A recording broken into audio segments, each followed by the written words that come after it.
Bitcoin has fallen to a 2-week low. That fresh decline comes after the token fell below $60,000 for the first time since 2024 earlier this month.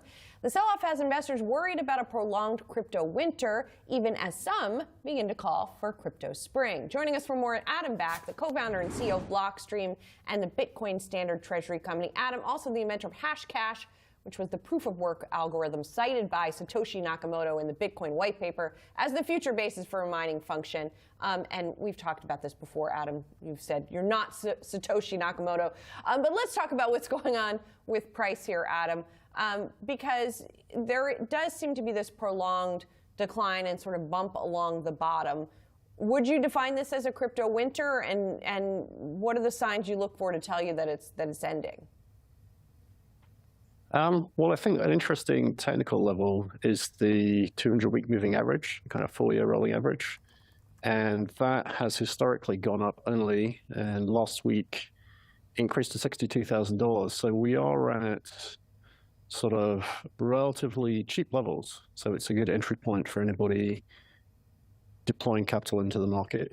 And so, yeah, I think that's the beginning of the turnaround, as also, the number of Bitcoin left on exchange is falling. Bitcoin dominance index, the market share of Bitcoin versus the rest of the digital assets, is rising as well. And there's more, the institutional adoption is focused almost exclusively on Bitcoin. So that's what's driving the value trade here.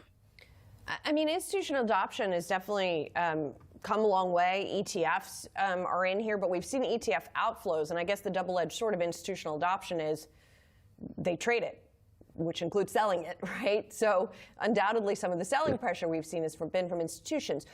Adam, what do you think the catalyst would be? Instead of just like seeing value there, people don't usually, things need usually some sort of reason for people to come back. What do you see coming down the pike that could be that reason?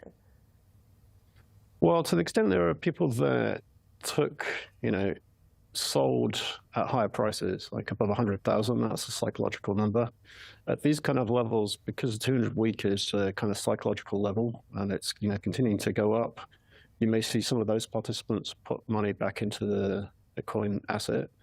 And I think, the institutional buyers are tactical. Right? They're going to buy slowly to try and pick up a good average price.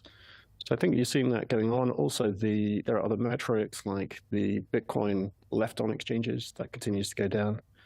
The ETFs are a little bit of a technical thing because there are some people using ETF units as the hedge for basis trading.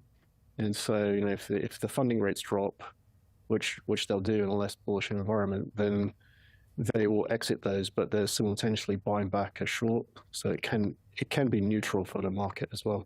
Adam, it seems like a lot of the activity you're talking about is people who are sort of crypto native or really steeped in the crypto world. But it feels like what has left, the buyers that have left Bitcoin during this current decline had been the marginal buyers, right? The tourists, for lack of a better word, right? People who were looking to make a quick buck, or maybe they were longer term holders, but they were interested because of the price having gone up in the past. They've gone elsewhere, right? They're going into the AI trade. They're going into prediction markets, for example. Maybe they're going to quantum.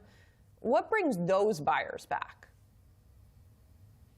Well, I think a rotation once they take a profit on something. So, we'll see how the AI IPOs go later into the year, and that could end up being a bit of exuberance, right? And cool that sector and bring capital back as well. You can see that SpaceX cooled a little, so coming up a bit today, but it's down from its highs as well. So, and people don't immediately have access to liquidity that's released into the market in stages with a large instrument like SpaceX. So I think you get some of that cycling back in as well.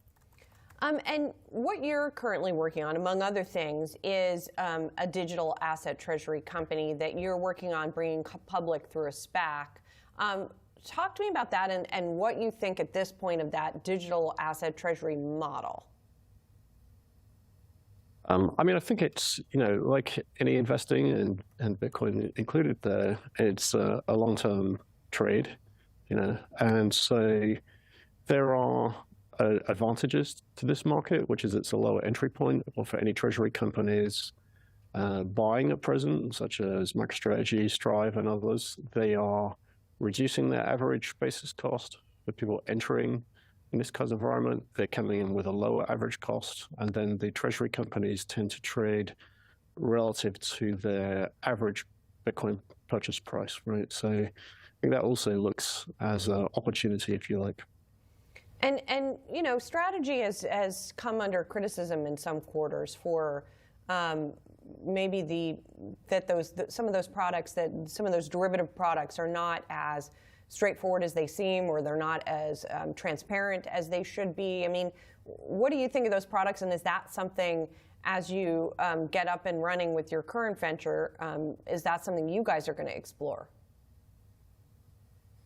Can't really comment on short-term plans because we're in the filing period, but I think with MicroStrategy, their instruments are perhaps being misunderstood. So, they have decades of capacity to pay the dividends, but it's not a stable coin, right? So, but it does have a kind of automatic market rebalancing, which is when it trades below par, that's an opportunity to people that want to arbitrage it. So, if you're buying it at $90 on the 100 reference and it's paying 11.5% coupon, you can do the math and it will work out north of 20% if you hold that for a year, potentially higher if you are able to sell it again at par down the road. So I think it's just a little bit of time until that will get bid back up to par. They're continuing to increase their cash reserves. As you see, they've gone from 900 million to 1.4 billion. And I think the last 3 weeks or so, 3 or 4 weeks. So I think, they're improving their capital stack. They've intentionally bought back one of the convertible notes last month. So, just business as usual. They're not overly focused on the day-to-day. And I think the smart money can figure out that this stretch instrument is quite a hit of their perpetual related instruments they've tried in the market. Adam, thank you so much for joining us. Appreciate it.